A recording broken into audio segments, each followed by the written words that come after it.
Iverentsika kely ny taranja bola lavalava satria dia niatrika lalao iraisam-pirenentsika any Kenya any amin'izao fotoana izao eo amin'ny rugby lalaovan'olona 7 moa izy ity izay fanitsanana andehanana any amin'ny lalao olimpika. Raha ny vokatra azo tonga eto am-pelatanana amin'izao ora izao dia laharana faha-efatra no nisy ny makidy Madagasikara tamin'izany faninanana izany. Mbola iresantsika ny taranja basketball izay ny fifananana eo anivon'ny ligue moa no mandeha amin'izao fotoana izao. Tompon-daka régional ny zareo avy eo amin'ny Masindamisely sy ny Fandrifiala no hiatrika ny lalao famararana ny tototsaina Omaila Sabotsy tetsy amin'ny kianja ivelan'ny Mahamasina ny lalao manasa-dalana tamin'ity faninanana ity. Ekipa enina moa avy amin'ireo section misy eto Analamanga no nandray anjara tamin'ity faninanana ity.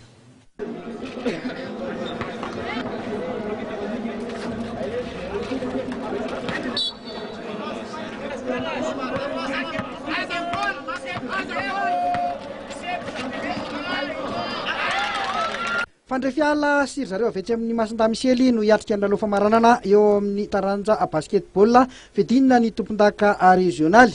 Enina no nandray anjara tamin'ity faninanana ity izay nahitana andry zareo OTTS laharana voalohany tamin'ny fanitsanana avy eny Ambohidratrimo, laharana faharoa ny Fandrifiala sy Dream Team avy eto amin'ny Tanaville.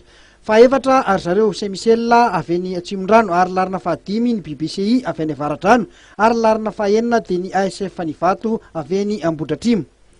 Ity arahantsika amin'ny sary ity dia ny lalao manasa-dalana voalohany izay nikatrohan zareo avy eo amin'ny Saint-Michel sy ny TTS izany. Ny Saint-Michel teto no nivoaka nandresy tamin'ny isa 2:20 no 3:70.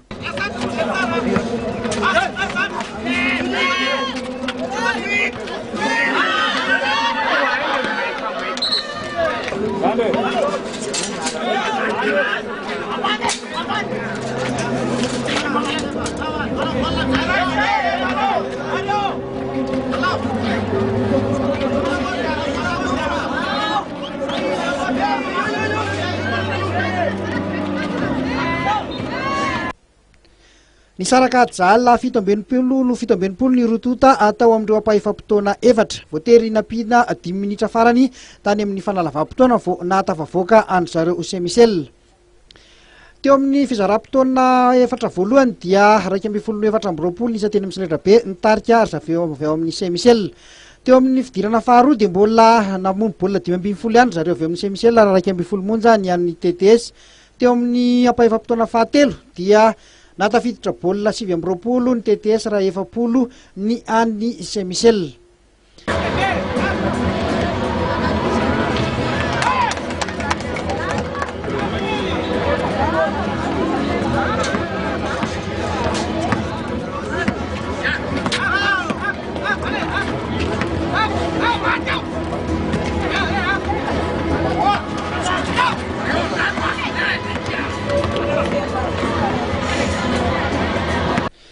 Ny lalao manasa-dalana faharoa kosa dia nisan'ny nandrasan'ny maro dia ny fihaonana teo amin'ny Dream Team manao akanjo mena amin'ny sary sy zareo Fandrifiala manao akanjo fotsy.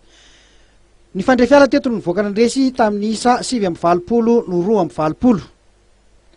Teo amin'ny ampaha-efapotona voalohany dia zareo Dream Team no nitarika.